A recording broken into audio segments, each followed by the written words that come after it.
El ciclo de Carnot.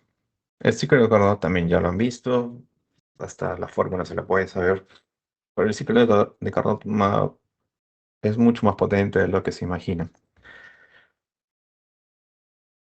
Para entender el ciclo de Carnot, lo que yo hago es expresar lo siguiente, ¿no? Que yo creo una empresa, ¿no? Esta es mi empresa, la representación, y esta empresa le voy a llamar Carnot. ¿Estamos? Vamos a salir un rato de la termodinámica para a ver un tema de negocio. Entonces, esta empresa para que pueda funcionar tiene gastos operativos, tiene que pagar planilla, tiene que pagar impuestos, tiene que comprar materiales a través de un proceso de manufactura, no sé, por ejemplo, una empresa de fabricación de vidrio, no necesita materiales, necesita, etcétera, energía, necesita calor para dar la forma a las botellas. Entonces, todo eso lo podemos poner como una inyección de dinero, ¿no? Hay una inversión.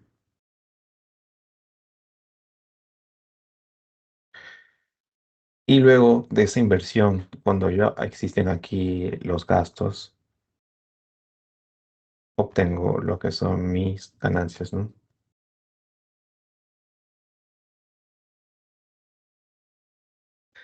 Perfecto. Entonces, ¿cómo yo logro que esta empresa sea lo más eficiente posible, ¿no? Cuando esta inversión sea alta o baja.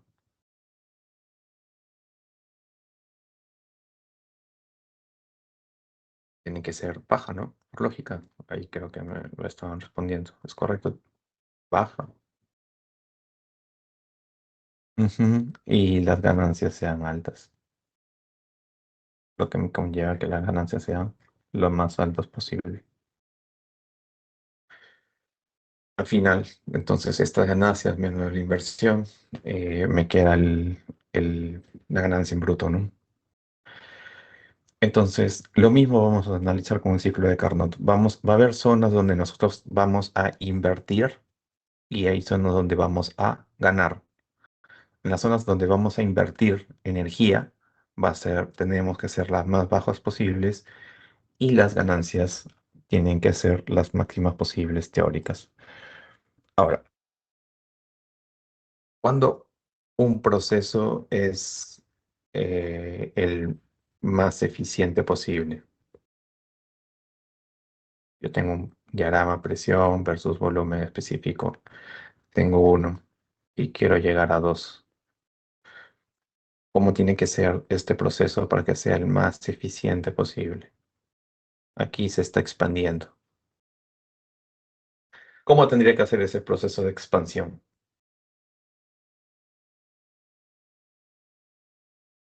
Lineal, profesor. Que vean, ¿no? Bueno, esto acá es mi borrador. Si yo tengo lineal, mencionaste eso. Yo tengo un gas, le doy calor para acá que se produzca una expansión. Aquí la fricción tiene que ser cero, ¿no? Tender a cero.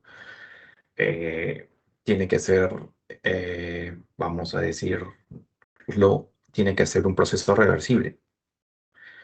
Entonces, ¿qué es un proceso reversible si hablamos de una expansión? Un proceso reversible para un proceso de expansión significa de que mi trabajo obtenido, el trabajo obtenido de uno a 2 es máximo. Cuando este trabajo de uno a 2 es máximo en la expansión, cuando ese proceso es reversible. Yo estoy obteniendo un trabajo de salida, vamos a decir, en nuestro caso de negocio sería una ganancia. Y cuando yo tengo que invertir energía, cuando de 2 yo quiero llegar a uno,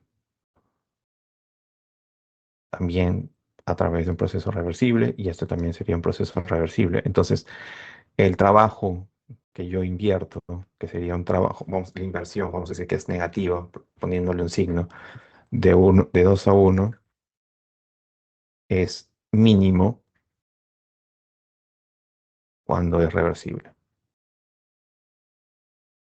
¿Estamos? Entonces, la expansión es máxima La salida es máxima cuando es reversible y la inversión, la compresión en forma de trabajo, este valor es mínimo cuando este proceso que va de 2 a uno es reversible. Eso es, y eso me garantiza lo siguiente, ¿no? Que si yo resto el trabajo de uno a 2 menos el trabajo de 2 a uno, este valor es máximo. ¿Por qué? Porque este es mayor y este es menor.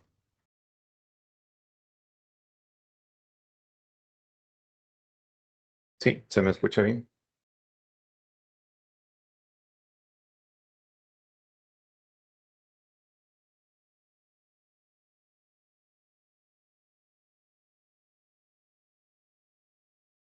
Eh, es una buena pregunta.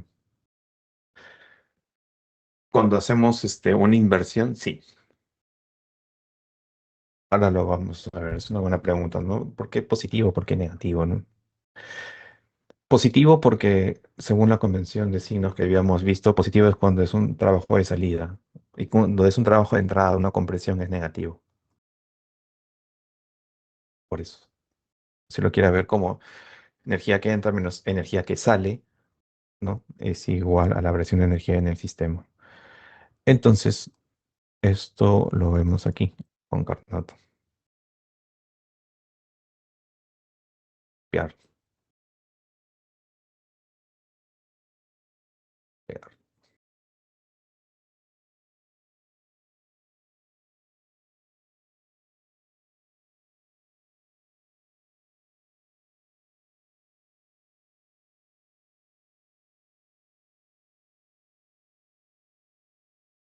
Bien, aquí está el ciclo de Carnot. Entonces,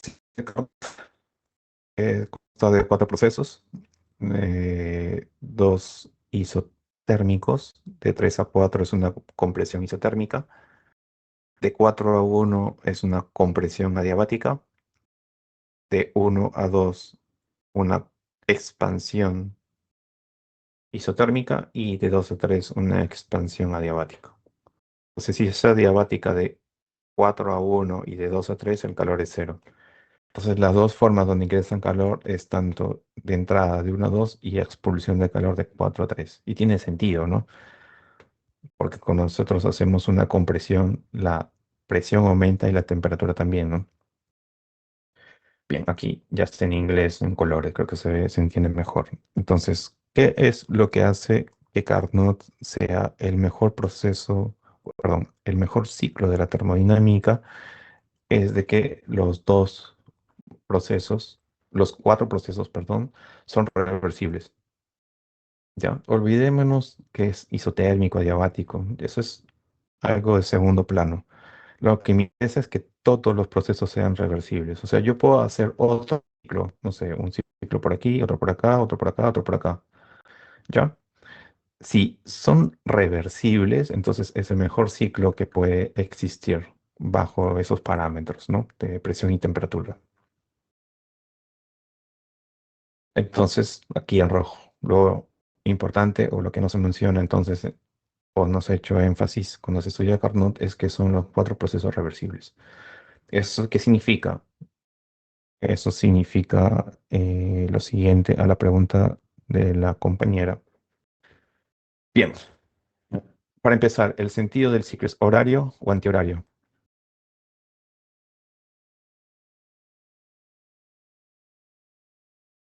Lo estamos viendo horario, ¿no? Entonces es un ciclo de potencia. Sí, es horario, es un ciclo de potencia. Entonces las de uno a 2 si es una expansión, eso es positivo, sería de uno a 2 más de 2 a 3 también es una expansión. Aquí sería una compresión menos el trabajo de 3 a 4 menos el trabajo de 4 a uno. Esto se conoce como el trabajo neto, ¿no? Y es el trabajo neto de salida o simplemente trabajo neto, que sería calcular el área en un diagrama P por B. Y esto de acá, si se cumple la primera ley de la termodinámica para un ciclo, primera ley para un ciclo, se cumple que el calor neto es igual al trabajo neto. Muy bien, entonces es, entonces aquí también una forma de explicar lo que he hecho antes.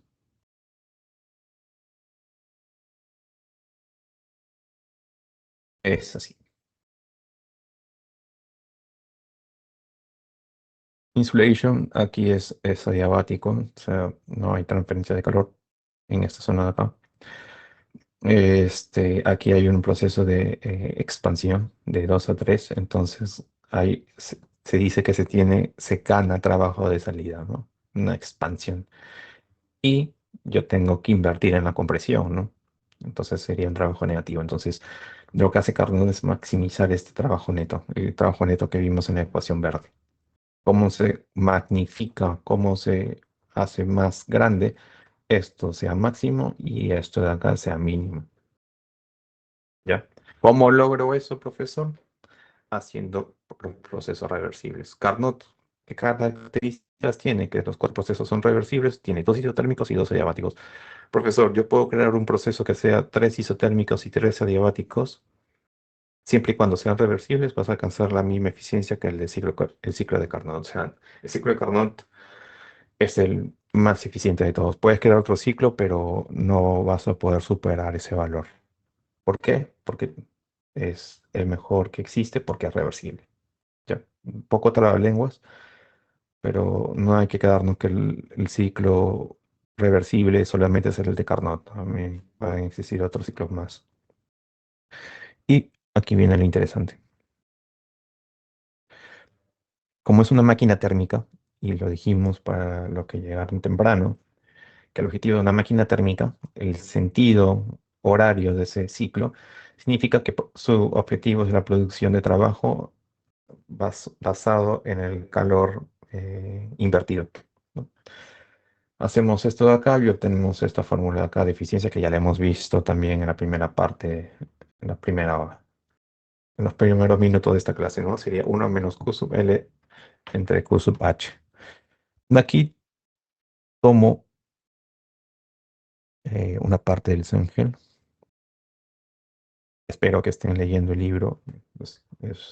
Hay bastantes cosas interesantes que dejo de mencionar por una cuestión de tiempo, porque ustedes deberían de poderlo leer. Dice lo siguiente, donde QH es el calor transferido hacia la máquina térmica después de un depósito a temperatura alta, ATH, ¿no? Entonces, el depósito es ATH y transfiere al sistema, al ciclo, un calor QH. Y QL es el calor rechazado hacia un depósito de temperatura baja, ¿no? Hacia el ambiente. Para máquinas térmicas reversibles, o sea, que ya no habla de solamente Carnot, habla en general. Máquinas térmicas reversibles, la relación de transferencia de calor en relación anterior se puede reemplazar por las temperaturas absolutas de dos depósitos, según la expresión de la ecuación 6, 1 y 16, ahí lo buscan en el libro. Entonces, la eficiencia de una máquina de Carnot o de cualquier máquina térmica reversible se puede escribir así. En vez de poner calor, puedo poner temperatura baja sobre la temperatura más alta. Solamente para Carnot o solamente para máquinas térmicas reversibles. La demostración está en el libro, ¿no? En, encontrar el trabajo de cada uno de ellos, aplicar cuatro balances de energía, ¿no?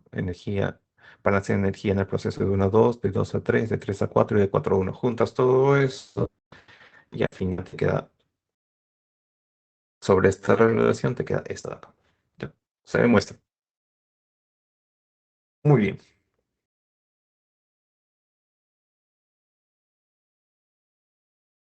Ahora, puede existir una bomba de calor o una refrigeradora.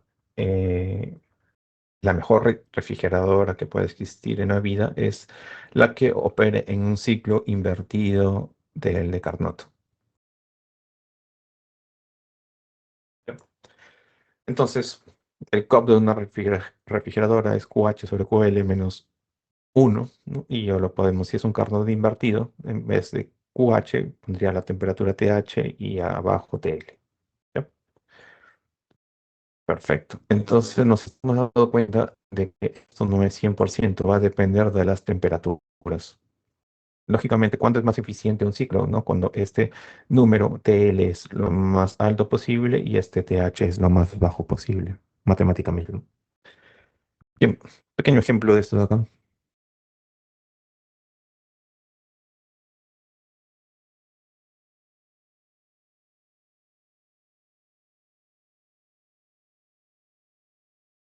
Tenemos lo siguiente. Una planta termoeléctrica de 600 megawatts que usa para el proceso de enfriamiento el agua de un río cercano. Tiene una eficiencia térmica del 40%. Esa planta que tiene un ciclo termodinámico. Determina la transferencia térmica al agua del río y la tasa real de transferencia será mayor o menor a este valor y me piden el porqué. Entonces me piden determinar primero la tasa de transferencia térmica del agua del río. No sé qué ciclo está haciendo, no me lo dicen. Entonces nos vamos a poner en el caso más ideal. El caso ideal significa en el cual vamos a tener la máxima eficiencia, que esté realizando un ciclo de Carnot.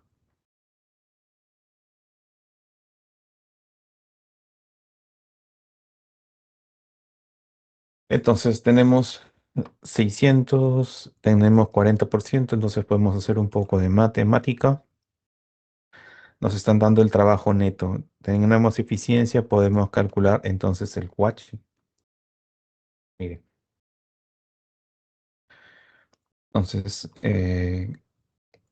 no, esto acá no, perdón, esto lo habíamos ya. El caso ideal va a ser un ciclo de Carnot, pero esto es para la B. Vamos a ponerle esto de acá.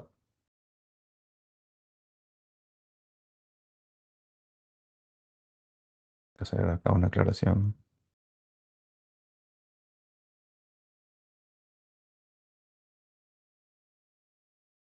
El caso ideal es Carnot, entonces con eso respondemos la B. Esto, esto viene de acá, esto viene acá. Ya, bien, bien, bien.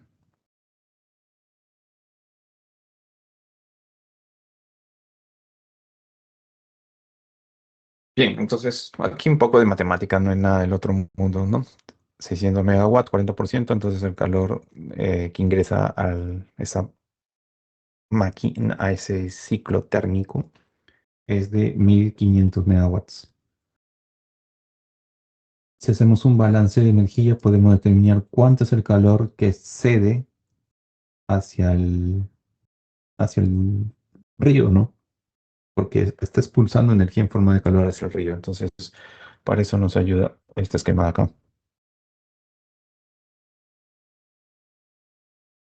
Si es 1500, aquí es 600, la diferencia es de 900. O sea, 900 es lo que va a ceder al río. Entonces, ¿cómo sería el esquema del problema? Sería así.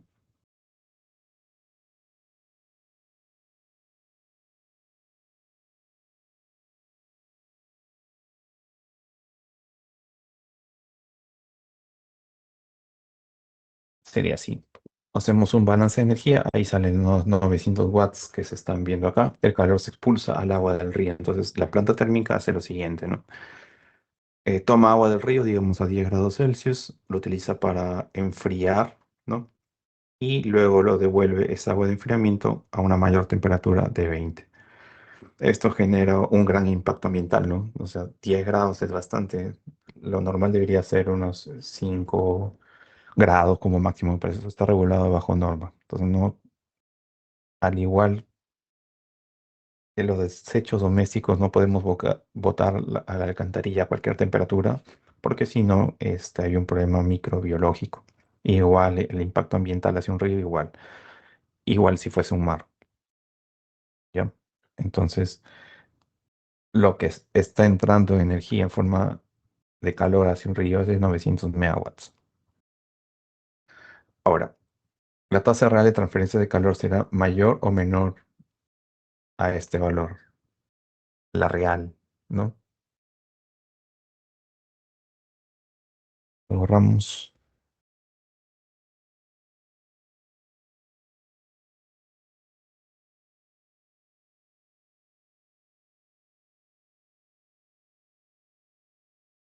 La respuesta es menor. ¿Y eso por qué? Porque la planta, por algunos lugares, por esta tubería que está, no sé, a una mayor temperatura, por sistemas térmicos que no estén aislados, están cediendo temperatura. Entonces, si yo sumo todas las pérdidas, me sale 900, pero no es todo lo que llega al río. Va a ser una energía menor. Puedo repetir por qué, porque existen pérdidas en el proceso que se realiza en esta termoeléctrica, ¿no?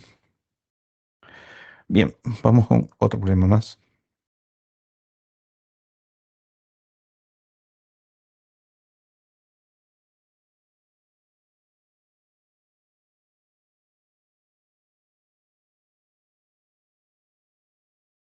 Una planta eléctrica de carbón produce una potencia neta de 300 megawatts, un dato interesante, con una eficiencia térmica total de 32%. La relación real gravimétrica, o sea, la relación masa de aire sobre masa de combustible, en el horno se calcula que es de 12 kilogramos de aire. O sea, yo necesito 12 kilogramos de aire por cada combustible, por cada kilogramo de combustible, o sea, por cada kilogramo de carbón mineral. Porque hay dos, ¿no? El que se utiliza para hacer las parrilladas, es un carbón vegetal, y hay otro que es el carbón mineral. Y este carbón, al momento de la combustión, bota o genera un impacto ambiental alto, ¿no? Si lo comparamos con el gas natural, por ejemplo, pero es barato. ¿Quién utiliza bastante carbón mineral? China. Bien, seguimos. El poder calorífico del carbón es de 28.000 kilojoules sobre kilogramo. Se pide realizar un diagrama de la máquina térmica indicando las variables y datos del problema. Ya. Si tengo 300 megawatts y tengo 32%, entonces eso nos lleva a este pequeño cálculo de acá. Tengo trabajo neto, lo que voy a calcular es el calor de entrada al ciclo. Aquí está. Entonces, 32%, trabajo neto 300, 937, y lo llevo al esquema de ese pan con huevo, ese sándwich, que sería así. En el proceso de combustión está entregando calor a temperatura constante. Esta es la zona de alta temperatura, esta es la zona de baja temperatura, que debería ser el ambiente, y está disipando 637 al ambiente, a algún medio, no sabemos a dónde. Entonces, con esto me pide calcular la, ya tengo el diagrama, la cantidad de calor que se consume durante un periodo de 24 horas. Entonces, para eso hacemos lo siguiente. Para que exista la combustión necesito 12 kilogramos de aire por cada kilogramo de carbón mineral consumido. Y sería así. Entonces sería flujo másico de aire sobre flujo másico de combustible de 12 a 1. Para determinar eso necesito conocer su poder calorífico. Mire, me lo dan 28.000 kilojoules sobre kilogramo. Entonces, con eso fácilmente nosotros podemos determinar el calor, el carbón que se consume, ¿no? Viene este balance de energía. El calor liberado por la combustión sería este calor en watts multiplicado por el flujo másico de combustible por el poder calorífico del carbón. Esto es dato, esto lo calculamos, dividimos y tenemos que un flujo de combustible bastante elevado, miren, de 33,4821 kilogramos de carbón por segundo. Si lo queremos para un día, lo tenemos que hacer para 24 horas. Entonces, esto es por segundo, habría que pasarlo por hora y luego por 24 horas. Va a salir un número gigantesco. Entonces, eso sería, ¿no? El flujo, 24 horas, 1 hora, 3.600 segundos, sale 2.000 millones de kilogramos de carbón. Con eso también podemos determinar la tasa de aire. Si ya tenemos el flujo de combustible, que es 33, por 12 sería la del aire.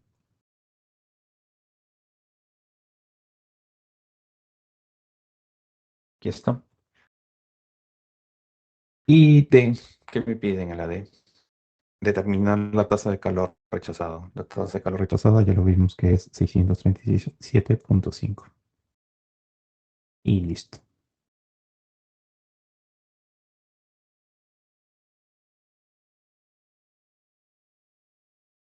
Ya está. Muy bien. ¿Alguna pregunta, consulta?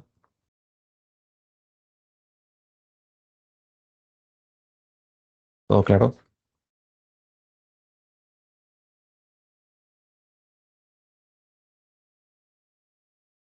Todo claro. Perfecto. Entonces, mientras les voy acá a colocar unos problemas para que avancen, que son aparte, que son aparte del seminario, son problemas de, vamos a decir, que se pueden hacer rápidamente, ¿no? Es como un entrenamiento básico. Acá les voy a compartir.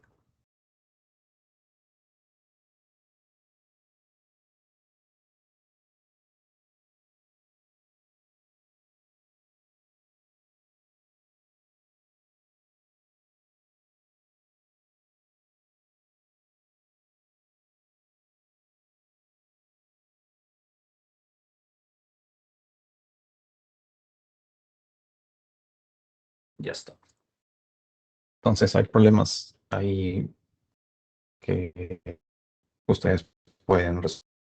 Ya, son más sencillos que el seminario y sería una forma de, antes de empezar con esos problemas, que hagan estos problemas sencillitos, ¿ya?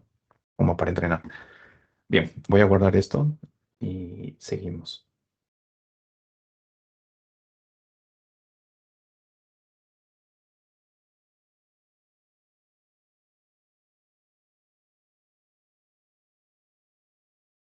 Se va a dejar como tarea.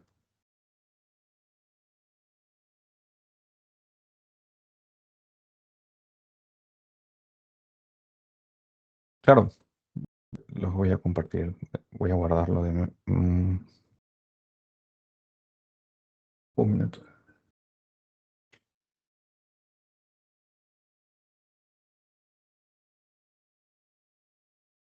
Ya, aquí.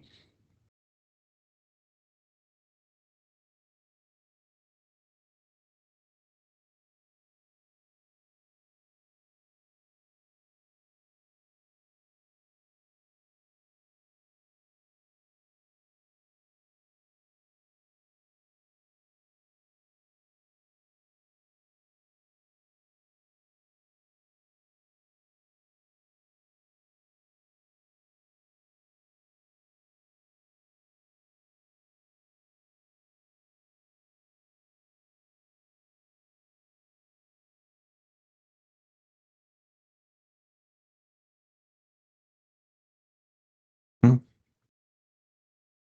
Ya lo guardé.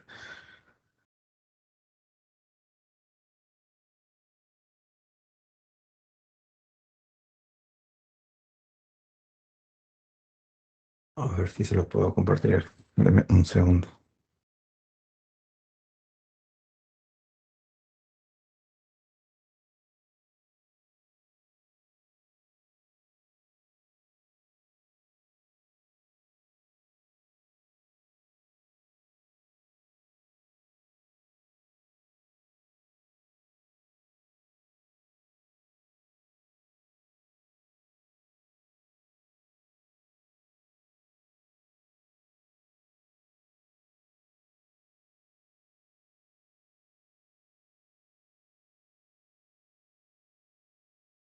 No, no me dejo. Se lo comparto a Luis y Luis ya después se lo comparto a ustedes, ¿correcto? Sí.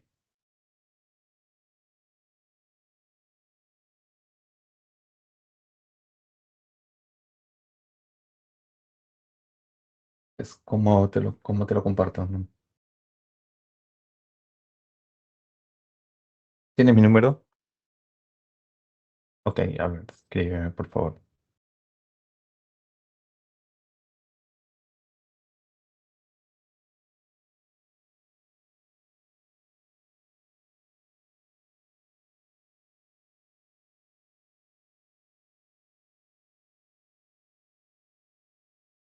Mira, acá estás.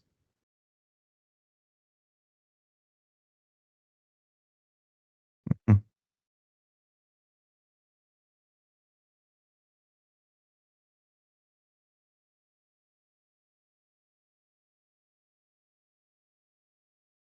Ahí está cargando.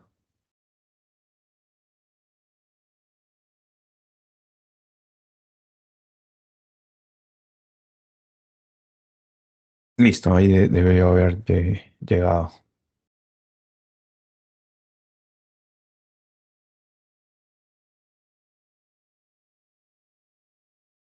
Gracias. Mm.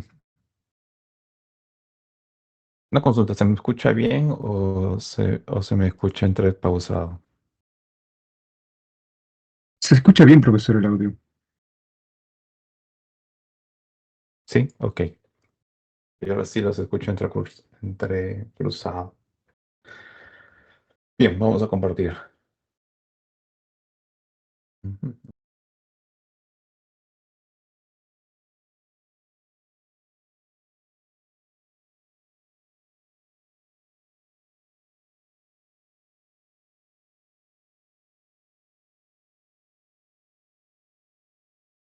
Muy bien, estimados alumnos, vamos a ver ahora el tema de entropía.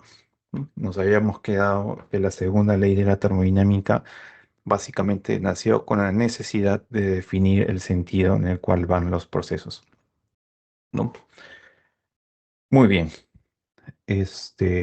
los procesos tienen un sentido, los ciclos también tienen un sentido y eso también se puede cuantificar. Lo que vamos a hacer ahora es estudiar la segunda ley para procesos. Entonces, si analizamos la segunda ley para un proceso, es necesario definir una nueva propiedad denominada entropía, que ya lo hemos visto también, o lo hemos tocado en tablas termodinámicas, pero no hemos definido el sentido de esto. Entonces, la manera matemática de expresar el diferencial de entropía va a ser igual al diferencial inexacta del calor sobre la temperatura. Miren, qué interesante. Si yo hago la división entre una diferencial inexacta de la temperatura y si este proceso es reversible, obtengo una diferencial exacta. ¿Qué significa o qué ventajas tengo yo de que la entropía es una propiedad y al ser una propiedad es una diferencial exacta? De que si yo quiero saber cuánto cambió la entropía de 1 a 2, simplemente arresto la entropía de 2 en el estado 2 menos la entropía en el estado inicial 1. Entonces, eso es genial. Eh, Vamos a analizar ahora un poquito más este concepto.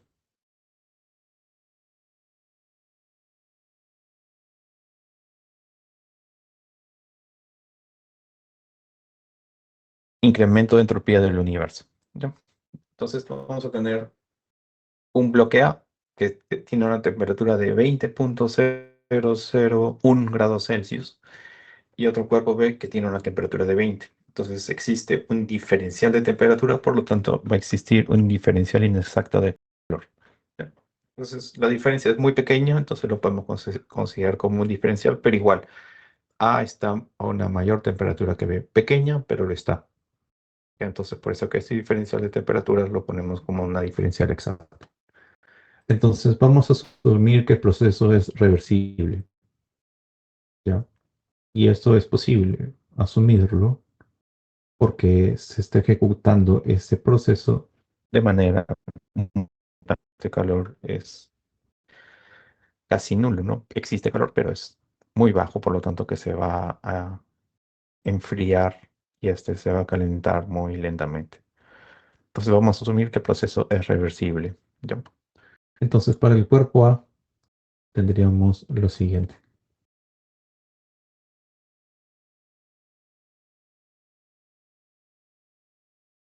Si es un proceso reversible, podemos usar la definición de entropía, ¿no?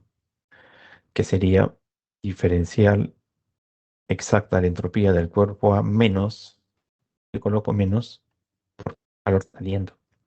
Y para garantizar de que este número es negativo, le coloco valor absoluto al calor para que esto sea positivo siempre. Y definir o aclarar que este número, este valor que se va a encontrar va a ser negativo sí o sí. Bastaría con colocarlo así, pero voy a decir de que estoy haciendo énfasis en el sentido del valor de la entropía de A, ¿correcto? Para el cuerpo B igual voy a hacer énfasis que en este caso sería un número positivo, porque está entrando un calor a ese sistema. Entonces para el cuerpo B iría así. Sería diferencial de entropía del cuerpo B es igual a positivo más diferencial de calor sobre la temperatura de B, ¿no? Cuando hablo de temperatura de A y de B, estamos definiendo que la temperatura es uniforme en todo el cuerpo, pero en la vida real tendría que tomarse la temperatura superficial. ¿Ya? Bien, le coloco valor absoluto positivo y sabemos que este número es positivo y sabemos que este número es negativo. Entonces podemos hacer la suma total, ¿no? Podemos hacer la suma. El cambio de entropía total será el cambio de entropía de A más el cambio de entropía de B.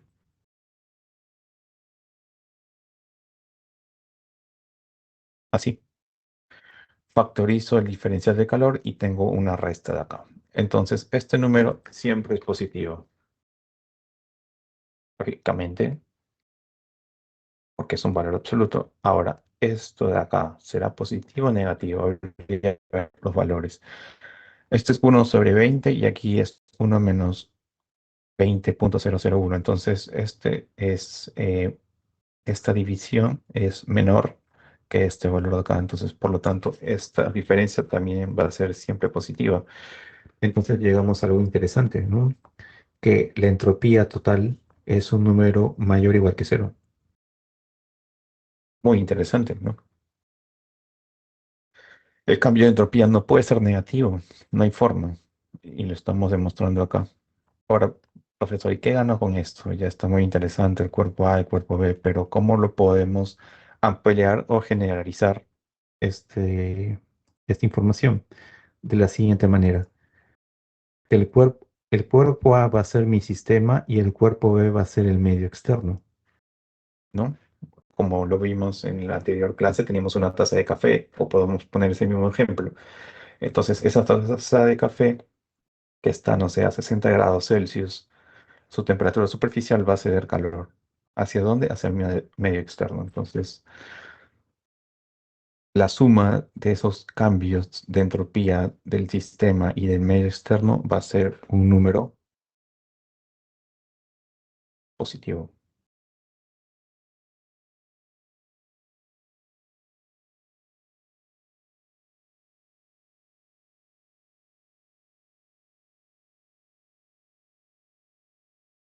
Quedaría así.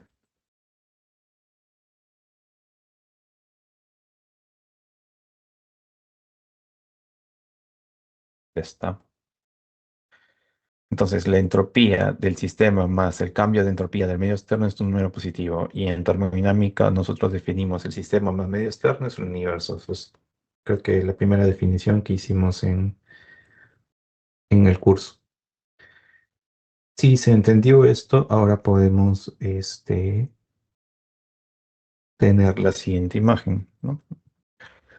Para comprender mejor esto de acá, lo que es entropía. Acá tengo dos fotografías, ¿no?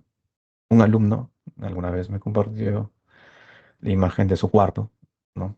Le pregunté, oye, ¿por qué te va mal en el curso? Bueno, soy una persona desordenada y me enseñó, ¿no? Acá se ve ese desorden en esta habitación y luego se puso las pilas para estudiar mejor, lo tuvo que ordenar, entre comillas. Entonces, si yo coloco sobre cada una de estas imágenes una etiqueta, esta sería desorden y esto sería orden, ¿correcto? Entonces, las etiquetas van por acá.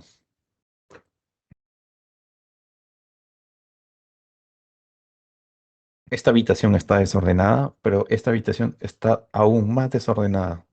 ¿Por qué?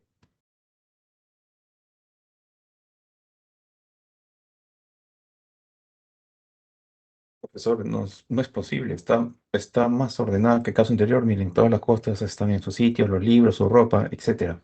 Ya.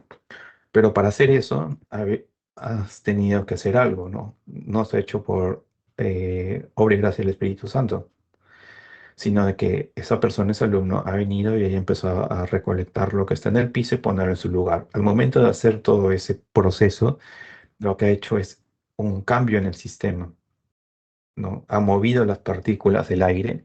Vamos a decir, hay partículas del aire ahorita estaban quietas y al momento que entra se mueve, dispersa las partículas de aire, sube su temperatura, por lo tanto genera más desorden que el que hubo anterior. Entonces, a simple vista parece que está más ordenada, pero realmente está más desordenada, porque no nos olvidemos que estamos cambiando el estado y en este caso se está moviendo no solamente las cosas, sino también el aire. Por lo tanto, hay mayor desorden, ¿ya? Entonces, la entropía va en aumento. Mm, Entonces, al ordenar una habitación, eso lo vamos a poner por acá. Sí,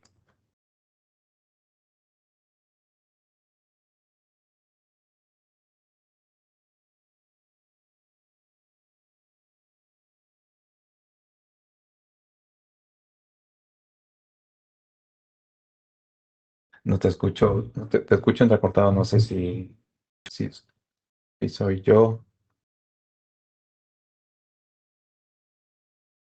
entrecortado. ¿Tú me escuchas bien?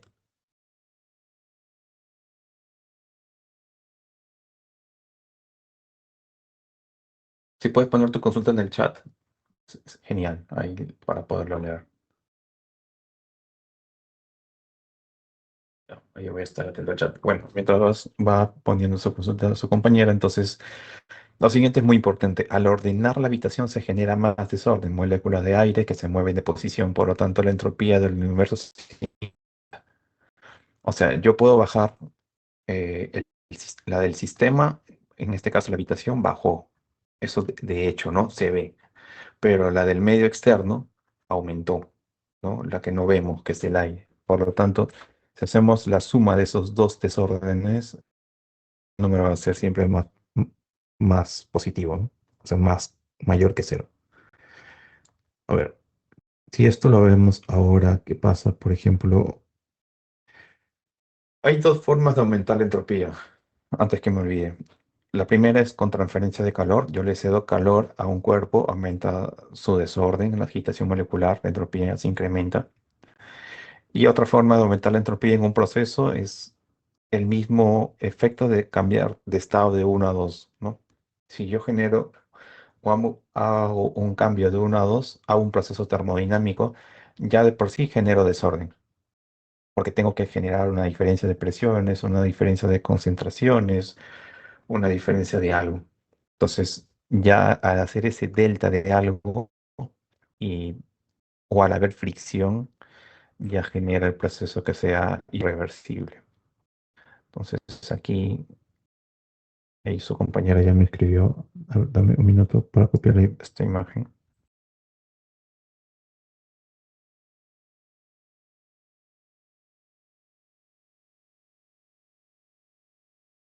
A ver, dice, ¿podríamos entender que el alumno al ordenar su ubicación invirtió en más energía y por eso la entropía es mayor? Es una buena pregunta.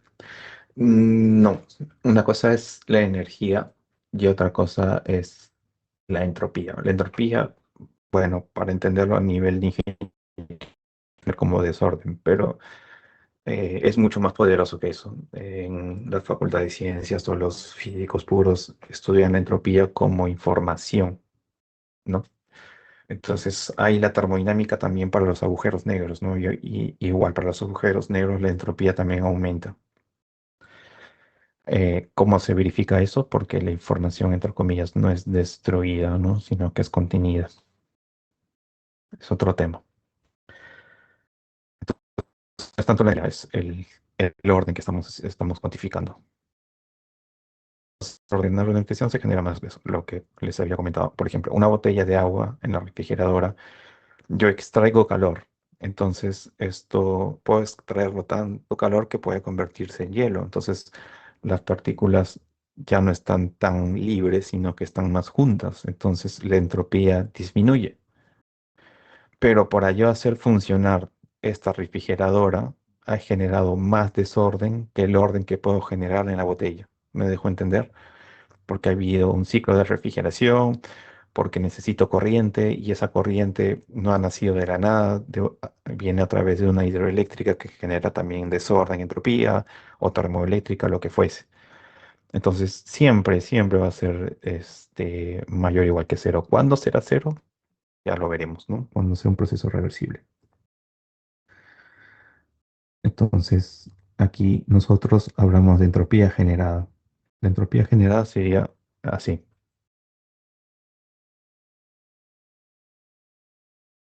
Entropía generada es igual a la variación de entropía total. Sistema más alrededores mayor o igual que cero. Ya está. Perfecto. Esa entropía generada puede ser, vamos a ver, puede tomar los siguientes valores.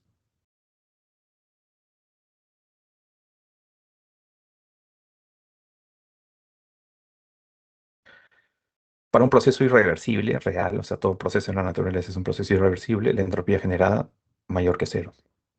Un proceso reversible es un proceso ideal, la entropía generada igual a cero. Y cuando es negativo, ese es imposible. Entonces tenemos cuidado sobre eso. Ahora, nosotros también podemos evaluar la entropía para líquidos y sólidos. Entonces, las fórmulas que estoy colocando aquí son para líquidos y sólidos, sustancias incompresibles, con, entre comillas, densidad constante, ¿no? Para sólidos y líquidos, la diferencia de entropía entre el estado final menos el estado inicial sería el calor específico promedio. ¿Por qué promedio? Porque habrá un calor específico, una temperatura 1 y una temperatura 2, ¿no? Saco el promedio y coloco acá. Logaritmo natural de T2 sobre T1. Aquí estas temperaturas tienen que estar en grados Kelvin. Para gases ideales, ya podemos usar estas dos ecuaciones en relación con el CV y el CP. ¿Ya? Entonces son fórmulas que nos van a servir para determinar el cambio. Lo que nosotros estudiamos en ingeniería, no nos interesa tanto el valor puntual de cuánto vale la entropía en un punto, o cuánto vale la entalpía en un punto, o la energía interna en un punto. Lo que nos interesa a nosotros siempre es hacer la diferencia, ¿ya? Es por eso que si ven sus tablas termodinámicas, define la entropía cero para el agua a 0,01 grados Celsius, lo cual no tiene sentido, ¿no? ¿Por qué? Porque a esa temperatura igual las moléculas, por más sólido que estén, están vibrando. De ahí nace la tercera ley de la termodinámica que indica lo siguiente, ¿no? Para cuerpos cristalinos, que significa, por ejemplo, el diamante, que forman una red cristalina de átomos de carbono. Si ese cristal ordenado, de que por sí está ordenado, pero está vibrando porque está a una temperatura distinta a 0 grados Kelvin, si la llevase a 0 grados Kelvin, su entropía sería cero. Entonces, esta es la tercera ley de la termodinámica. Define la entropía cero en el cero absoluto para una red cristalina. En cambio, nosotros definimos de manera más práctica la entropía para el agua igual a cero, ¿no? Un valor referencial. ¿Por qué? Porque al final lo que queremos es una resta, no buscamos la entropía en un punto. No sé si se entendió el medio trabalenguas que hice. ¿O quieren que lo vuelva a repetir? Me confirman, por favor, a través del chat. ¿Podría repetirlo, por favor, profesor?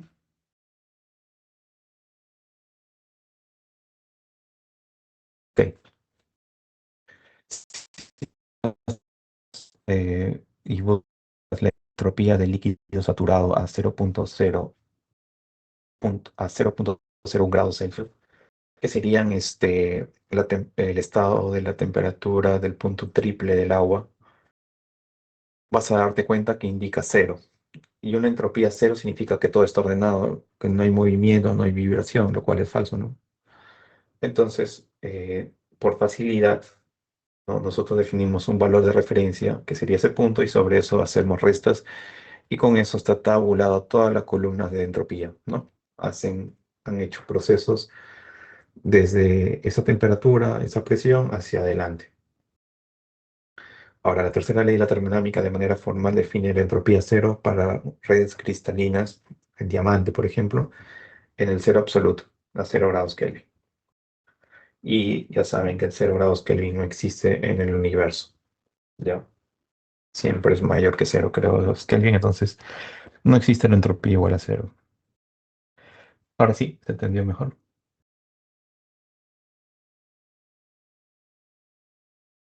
¿Ya? Entonces, una forma práctica de nosotros trabajar es que trabajamos con diferencias. Bien, el balance de entropía es así. La entropía total de entrada menos la entropía total de salida más la entropía total generada es igual al cambio de entropía total en el sistema. Entonces yo tengo esto de acá.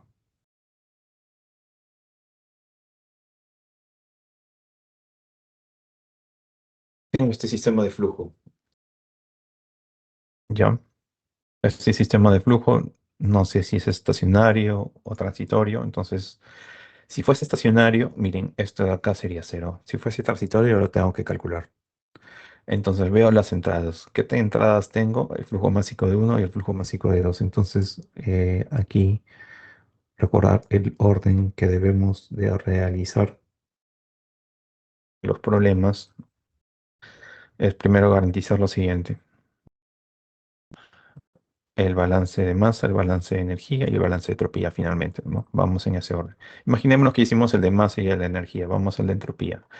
Entonces ingresa en uno y ingresa en dos. Entonces eso sería así. La entrada sería flujo másico uno por entropía específica.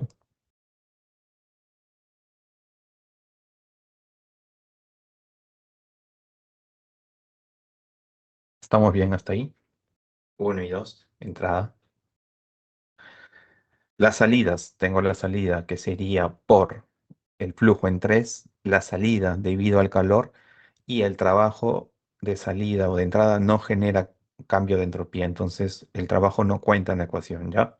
Solamente el calor. Lo he puesto aquí como una distracción, pero el trabajo no cuenta en este balance. Dicho esto, ahora sí, escribo, o bueno, lo copio.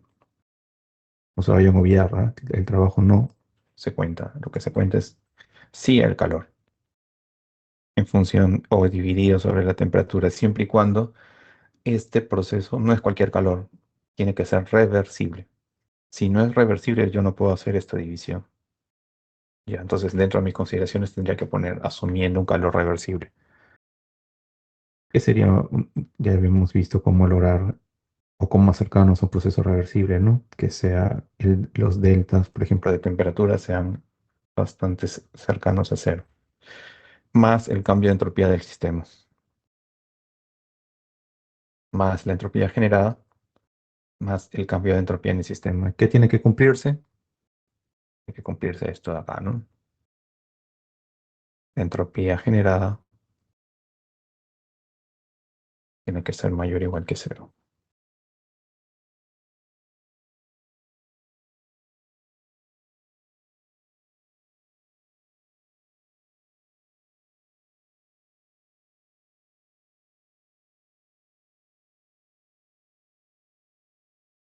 Muy bien, seguimos. Al igual que existen procesos isoentálpicos, que significa entalpía constante, también existen procesos isentrópicos, que sería a entropía constante. ¿Cuándo pasa eso?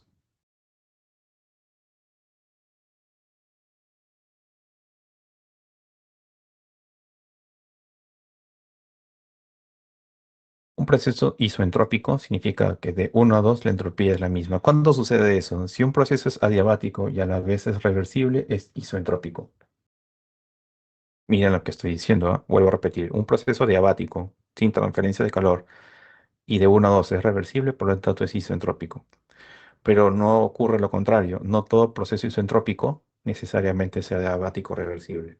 ¿Cómo se explica eso? Se explica de la siguiente manera. Yo puedo disminuir la entropía de uno a 2 extrayendo calor, ¿no? Y puedo aumentar la entropía por procesos de fricción, por ejemplo. Entonces puede hacer de que este número con el que disminuye sea igual a este número que aumenta y puede ser que ese uno sea igual a ese 2. Entonces no es ni adiabático ni es reversible. ¿Ya? Entonces hay que tener cuidado con eso. Bien. Eh, con respecto a los procesos isentrópicos para gases ideales aparecen algunas cosas interesantes.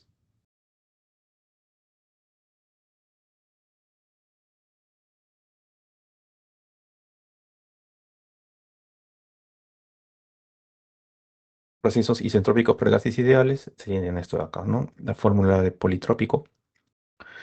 Y cambiamos en vez del exponente politrópico, ponemos K. K sería la relación entre el Cp y el Cv. R es la constante de cada gas, que sería la diferencia entre Cp menos Cv. Para el aire, que vamos a trabajar toda una semana después de ciclos de potencia para el aire, K igual a 1,4. Entonces, esto es para gas ideal, más proceso isentrópico, más calores específicos constantes. ¿Ya? Tiene que ser proceso isoentrópico para poder aplicar esto de acá. Bien, preguntas, consultas.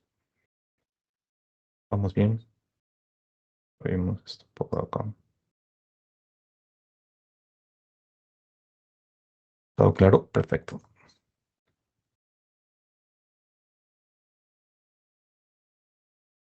¿Todo bien? Excelente. Seguimos entonces.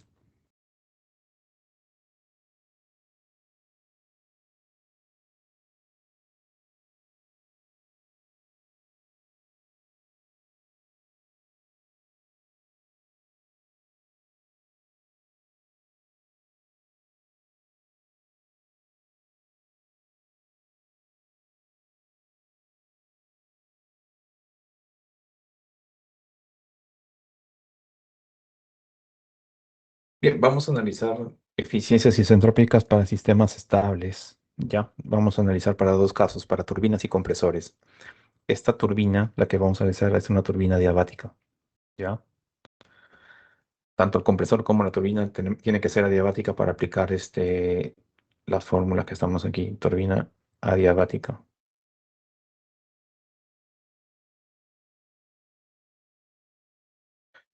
¿Qué significa? Que no hay transferencia de calor, ¿no? La turbina, ya sea irreversible o reversible, la transferencia de calor es cero. Bien, por la segunda ley de la termodinámica sabemos que el trabajo que produce la turbina reversible es mayor a la irreversible, ¿no? Tenemos mayor trabajo generado.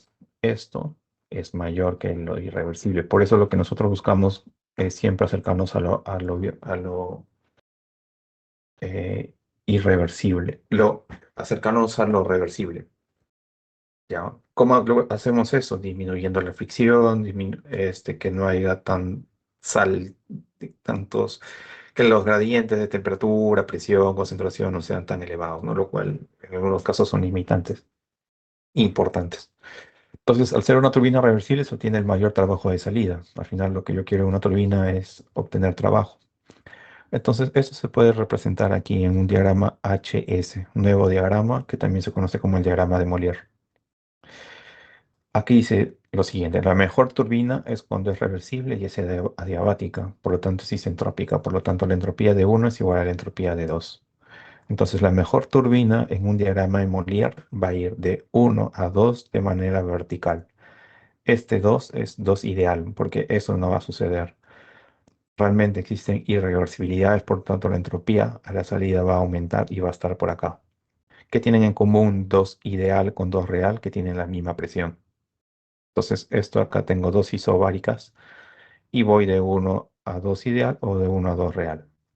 Entonces, hago yo una relación de trabajos, ¿no? El trabajo real sería la diferencia de entalpías, H1 menos H2.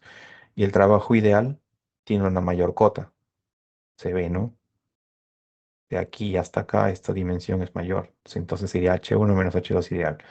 Y esto me daría la eficiencia isentrópica de la turbina. ¿Estamos? ¿Estamos claros? Confirman, por favor.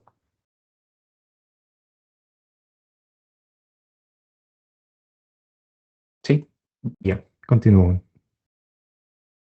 ¿Cómo será para un compresor? De la misma manera. El objetivo de un compresor es aumentar la presión. Lo último, por favor. Ok, veamos esto y ahí vamos.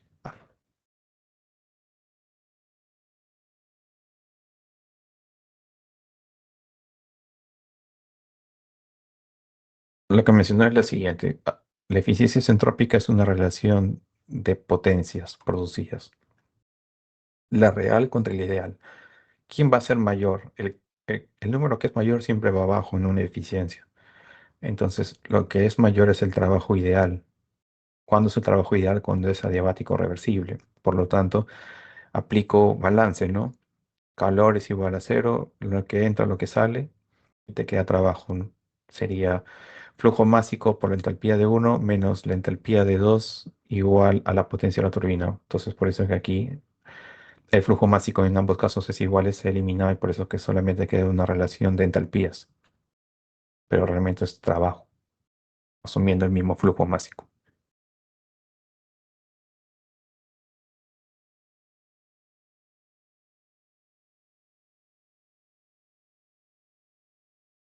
Genial. Lo mismo para un compresor.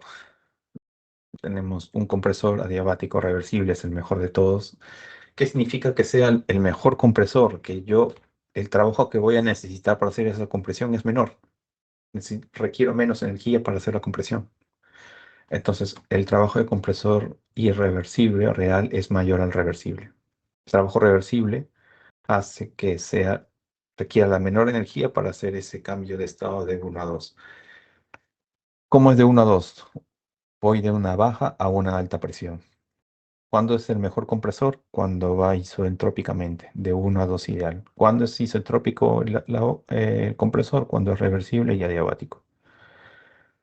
Realmente, ¿qué pasa? La entropía realmente no está aquí, sino está más hacia la derecha porque existe irreversibilidad, existe fricción, la entropía aumenta. Entonces, igual, ¿quién me da mayor trabajo? Lo real, ¿no? De aquí hasta acá. Entonces sería H2 menos H1. Y arriba iría el menor, que sería esta diferencia. H2 ideal menos H1. Lógicamente, que es trabajo, aquí falta multiplicar por el flujo másico, pero como son los mismos, se eliminan y en vez de una relación de trabajos me queda una relación de entalpías. Entonces, hay que tener cuidado, ¿no? En un caso, el valor ideal va arriba y en el otro caso va aquí abajo. Pero siempre hacen un diagrama de Molière H por S y ya no tienen ningún problema. ¿Cómo será una bomba?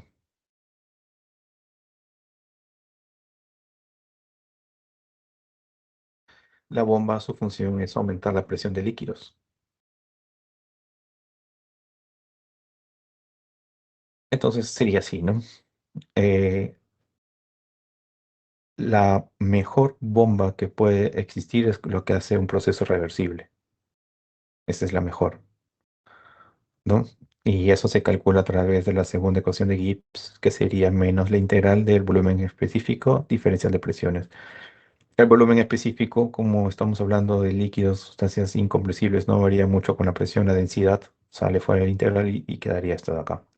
Entonces la eficiencia isoentrópica de la bomba sería abajo va lo mayor, lo real, y abajo va lo ideal. Y así podemos evaluar eficiencias isoentrópicas.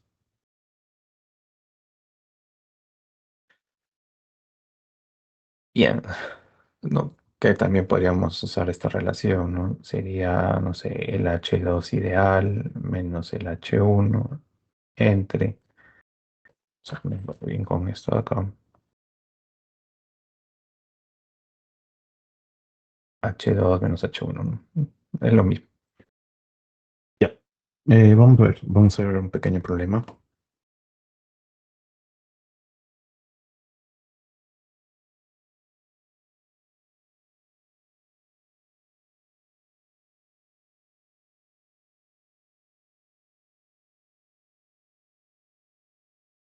Bien, tenemos un intercambiador de calor de coraza y tubos. La coraza es la parte externa y los tubos son lo que van en la parte interior de la coraza. Se usa para calentar agua, Ya me están definiendo el agua. Si me dan el CP de esa manera, el agua en estado líquido en los tubos de 20 a 70 grados Celsius a razón de 4 kilogramos por segundo de agua. El calor lo suministra un aceite caliente que tiene un CP igual a 2,30, que entra a la coraza 170 a razón de 10 kilogramos por segundo. Me dice el ambiente se encuentra a 15 grados Celsius, temperatura ambiente, considerando pérdidas de calor del intercambiador de 3 millones de joules por minuto. El intercambiador, o sea, todo esto de acá se está cediendo calor. El cambio de entropía del agua y del aceite y determina la entropía generada, cambio de la entropía total y diga si el proceso es posible o no. Entonces, aquí separamos los valores que tenemos, ¿no? Que sabemos, que deseamos conocer. Siempre vamos en orden, ¿no? Balance de masa, balance de energía y luego un balance de entropía. Coloco aquí los datos para el agua. Desconozco la temperatura del aceite a la salida, ¿no? ¿Cómo lo voy a determinar? Con un balance de energía, ¿no? La temperatura de aceite a la salida no la conozco. Perfecto, entonces balance de energía.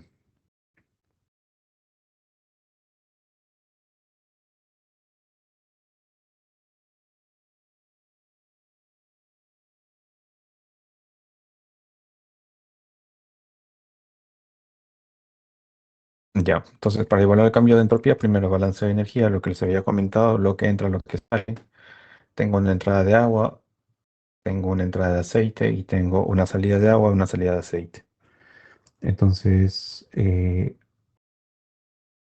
y también tengo un calor que se está cediendo, ¿no? Esos 3 millones de joules por minuto, que iría en el lado de salida. Entonces, la ecuación iría así. Lo que entra, flujo másico, la entalpía del agua a la entrada, flujo másico del aceite a la entrada, salida del agua, salida del aceite y salida de calor. De ahí lo que puedo hacer es factorizar, ¿no? Agua con agua, aceite con aceite y eso sale esto de acá.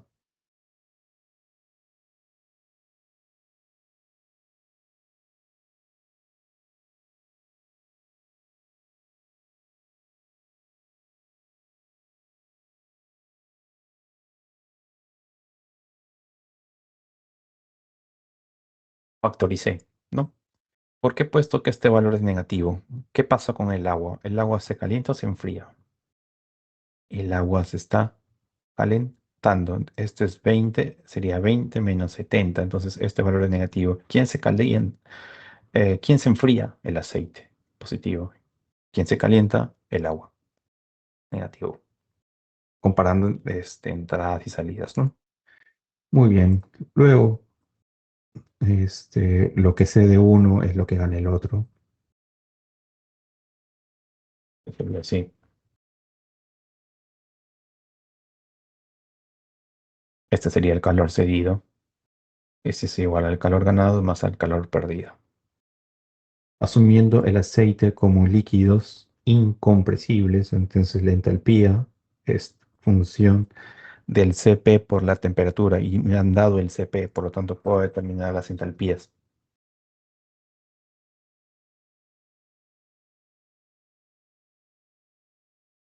Y hacemos el reemplazo de valores, asumimos Cp constante tanto para el agua como para el aceite. Lo estoy haciendo paso por paso. Ya no tengo entalpía, ¿no? Tengo ahora Cp. Tengo temperaturas, Cp del agua, Cp del aceite, diferencia de temperaturas. Aquí ya reemplazo y obtengo que la temperatura del aceite a la salida es de 126 en frío, ¿no? ¿En cuánto entraba? 170 y sale 126, ¿no? Entonces el aceite se está enfriando y el agua se está calentando. Ahora, si me piden el cambio de entropía, para líquidos y sólidos también les mostré la fórmula. Igual lo vuelvo a copiar. Para líquidos y sólidos sería la entropía del estado final menos la entropía del estado inicial es igual al Cp promedio por logaritmo natural de la temperatura 2 sobre temperatura 1. Entonces podemos evaluar para el agua.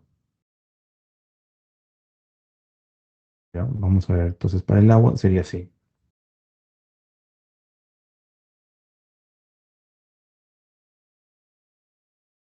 La fórmula sería entonces su CP, logaritmo natural, las unidades en grados Kelvin y tengo este valor. Entonces el cambio de entropía del agua ya multiplicado por su flujo másico, esta es una entropía específica, me sale más positivo, 2,96. Ahora la pregunta es, ¿tiene sentido que haya salido positivo el cambio de entropía del agua?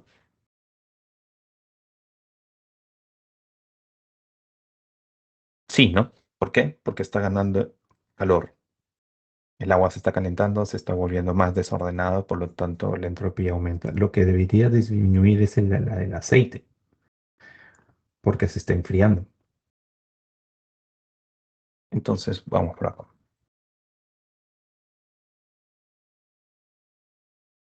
Si analizamos el aceite, tenemos un valor de, haciendo las mismas operaciones, menos 2,3524 kilowatts sobre grados Kelvin.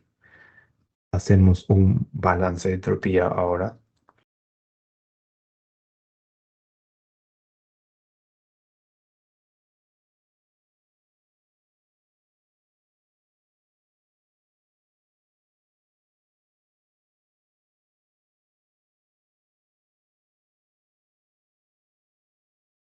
Vamos a ver si entro. No, vamos a hacer esto un minuto.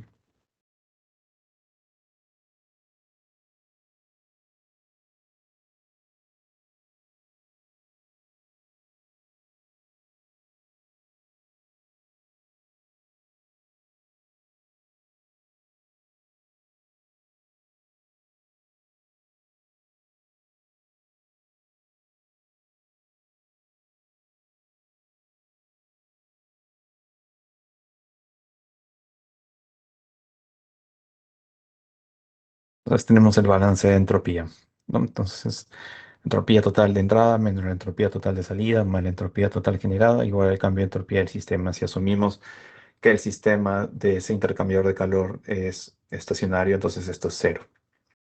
Lo que buscamos es la entropía generada.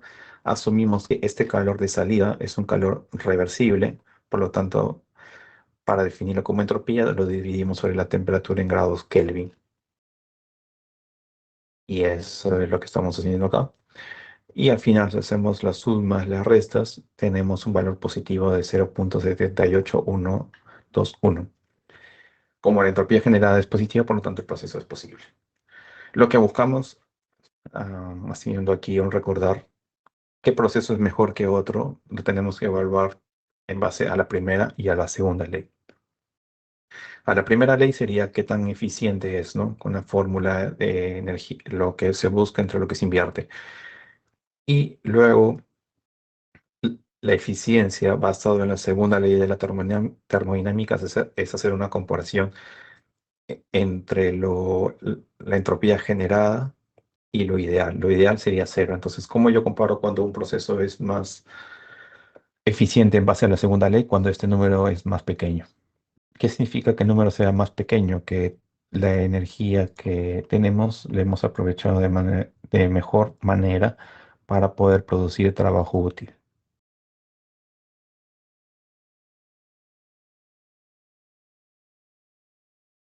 Bien,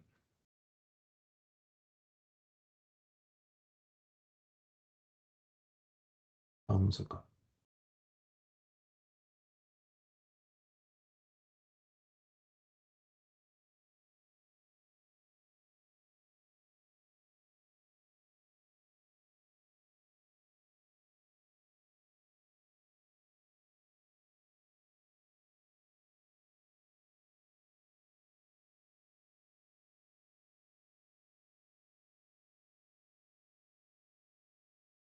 A ver, siguiente problema me dice lo siguiente: vapor de agua a 3 megapascales y 400 grados Celsius. Ya sabemos cómo determinar el estado. Igual lo puedo colocar acá. Es un sobrecalentado, pero igual vamos a hacer el ejercicio para que sepan de dónde salen los valores. Cómo se encuentra el estado que ya a estas alturas todos deberían de poder dominar. Sale así, ¿no? 3 megapascales. Para 3 megapascales, su temperatura de saturación es 233. Mi estado entra a la turbina es de 400 grados Celsius, entonces la isoterma está por encima de 233. Por lo tanto, el estado 1 es un vapor sobrecalentado y estos valores los sacamos de tablas termodinámicas de entalpía y la entropía específica. Sabemos que a la salida es de 30 kilopascales, una turbina diabática con eficiencia isentrópica al 92%. Determina la potencia entregada por esta turbina cuando el flujo de masa es de 2 kilogramos. Entonces tenemos solamente la presión. Entonces nos falta un estado, entre comillas, más para poder definir. Sí, un estado más para poder definir, una propiedad más para definir en qué estado se encuentra. Sabemos que la eficiencia isentrópica es el 0,92, ¿no? Aplicamos balance de energía y aquí tenemos la potencia de la turbina. Tenemos H1, pero nos falta H2. No tenemos potencia de la turbina tampoco. Entonces, para el estado 2, vamos a hacer esto de acá. Para determinar la entalpía en 2, vamos a empezar a determinar primero la entalpía ideal. Entonces, miren, este es el proceso y ya sé que se realiza en todos los problemas que están casi en el seminario y hasta el final del curso. Entonces, esta fórmula o este procedimiento es interesante. De la entalpía ideal, usamos el dato de eficiencia isentrópica y obtenemos el H2 real. ¿Ya? Muy bien. Entonces, ese es el procedimiento. Por eso es el dato, lo vamos a usar de esa manera. Entonces, vamos a asumir si es el proceso ideal, S1 va a ser igual a S2 ideal. La entropía inicial va a ser igual a la entropía final ideal.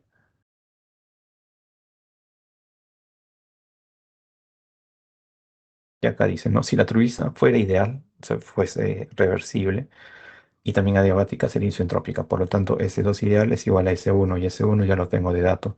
Tengo de dato la presión. Con esto yo voy a tablas termodinámicas y veo que para esta presión 6,92 es una mezcla. El estado 2 ideal es una mezcla, por lo tanto necesito determinar eh, el H2 ideal. Por lo tanto necesito primero calcular la calidad de 2 ideal. Poco de trabalengua, pero lo que estoy diciendo es lo siguiente. Como conozco ese 2 ideal, que es igual a ese 1, puedo calcular la calidad ideal. Así. El dato, tablas, y determino esta calidad ideal. Y con este X2 ideal ya puedo calcular H2 ideal.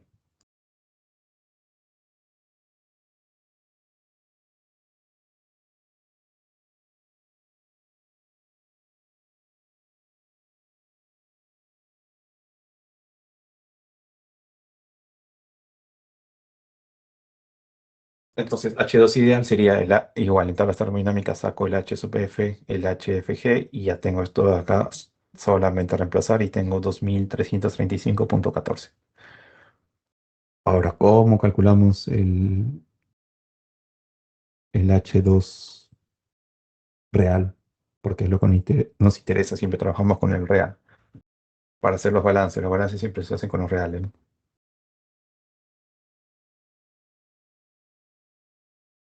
Sale así. Fórmula, ¿no? Eficiencia isentrópica de una turbina sería H1 real menos H2 real entre H1 menos H2 ideal. Tengo H1 y tengo H2 ideal. Despejo H2 real. Si hago esto de acá de manera ordenada y lo pueden verificar, la entropía, perdón, la entalpía de 2 es de 2406,79. ¿Es mayor que la ideal? ¿Tiene sentido para una turbina? Sí. Ujú. La entalpía salga mayor real que la ideal. Por lo tanto, ya simplemente tengo el dato del flujo másico, resta de entalpías y tengo la potencia de la turbina de 1648,06 Kelvin. Y listo. Eso sería. No sé si hubiese alguna pregunta, consulta.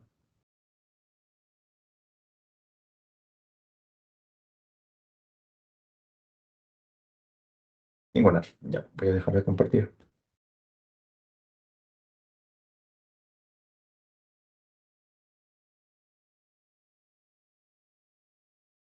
Sí, Omar.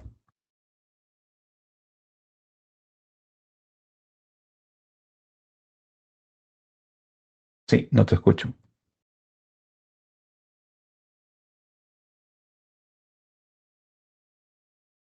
escuchas?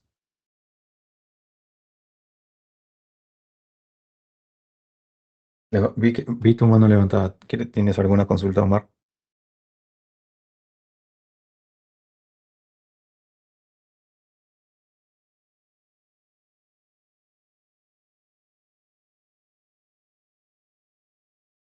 Ok, no tengo respuesta de Omar. Se fue, creo. Bueno, ahorita les comparto la clase. Profesor, ¿se me escucha? Entonces, te escucho con eco. Sí, sí, ahora sí, se me escucha, profesor, buenas noches. Buenas noches, Eh, sí, te escucho bien. sí, mi micrófono estaba fallando. Justo o sea, el último problema que realizó sobre la turbina, ¿cómo, o sea, lo podría graficar así como, o sea, usted hizo una gráfica, ¿no? Ujú. De presión baja y presión alta, ¿cómo lo podría ahí para asimilarlo, ¿no? Más que nada con la teoría del, Eh, del H2 y el H2.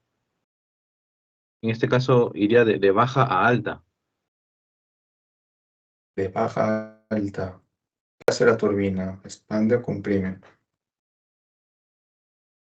En este caso No, comprime, ¿no? por cualquier caso, la turbina es Ah, un proceso de expansión o de compresión.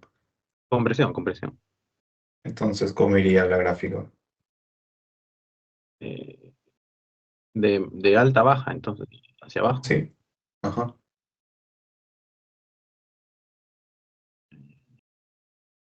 así es. Acabo de compartir justo la clase a Camila, ahí para que lo pueda compartir y lo puedas ver. Ya, profesor, gracias. Muy bien.